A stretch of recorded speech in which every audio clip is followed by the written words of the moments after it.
Sir जवळपास 25 तास rescue operation चाललं होतं. आता ऑपरेशन संपलेलं आहे. इत्थंभूत सगळी काय काय माहिती आहे? कालपासून आपलं सर्च अँड रेस्क्यू ऑपरेशन चालू होतं. काल आपण जवळपास 51 पेशंट हॉस्पिटलमध्ये ॲडमिट केलेले होते. त्या ॲडमिटपैकी जवळपास 32 पेशंट आहे त्यांना डिस्चार्ज देण्यात आलेला आहे. 11 पेशंट आपल्या ICUमध्ये आहेत. त्यांच्यावर सर्व संबंधित डॉक्टर जे आहेत ते योग्य ते उपचार देत आहेत.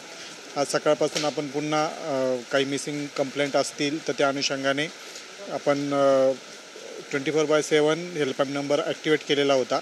परंतु कोणाची मिसिंग असल्याची कंप्लेंट कालपासून आत्तापर्यंत प्राप्त झालेली नाही. तरीसुद्धा खबरदारीची उपाययोजना म्हणून सकाळपासून आपण ज्या शिवदुर्ग संस्था असतील किंवा आपदा मित्रमंडळ असतील किंवा रायगडमधून रोहा आणि महाड येथून आलेल्या ज्या आपत्तीवर काम करणाऱ्या ज्या संस्था आहेत त्यांच्यामार्फत आपण सर्च मोहीम राबवली होती.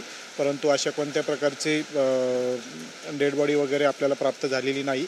तसेच आपल्याला कोणती मिसिंग कंप्लेंट नाही. त्याच्यामुळे आत्ता आपण जे सर्च ऑपरेशन जे आहे आज रोजी थांबवत आहोत.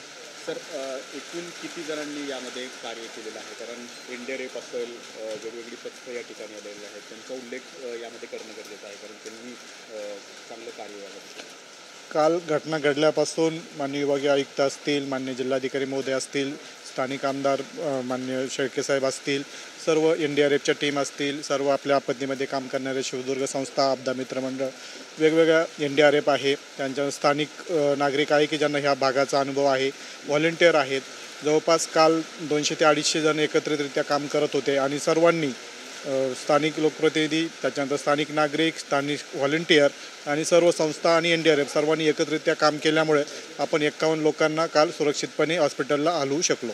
तर सर हा पुढचा प्रश्न जो आहे तो तुमच्या विभागाशी संबंधित नाही आहे, परंतु सर्वांना अपेक्षा लागून आहे की नव्या पुलाचं काम नेमकं कधी होणार? कारण आता या सगळ्यांना 8 ते 9 किलोमीटरचा वळसा मारून जावं लागतं. तर नव्या पुलाचं काम कधीपर्यंत सुरू होण्याची शक्यता? सदरचा पुलाचं बांधकाम जे सार्वजनिक बांधकाम विभागाकडून करण्यात येत आहे. त्यासाठी 10 जूनला त्यांच्याकडून वर्क ऑर्डर झालेली आहे. त्याच्या बाबतीमध्ये टर्म्स कंडिशन वर्क ऑर्डरमध्ये त्यांच्याकडूनच आपल्याला जाणून घ्यावे लागतील.